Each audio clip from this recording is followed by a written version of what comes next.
2024年8月10日，日本气象厅发布首个超级地震预警，南海海槽可能发生特大地震。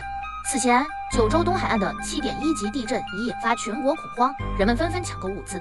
更大的灾难是否即将来临？日本是地震频繁的国家，但这次预警让人想起曾预言过灾难的神秘人物 Tatsuki。你听说过 Tatsuki 吗？他在90年代通过杂志和漫画，我看到的未来记录下他梦境中的未来事件，而这些梦境竟一个个成真。1996年，他梦见日本东部将发生大地震。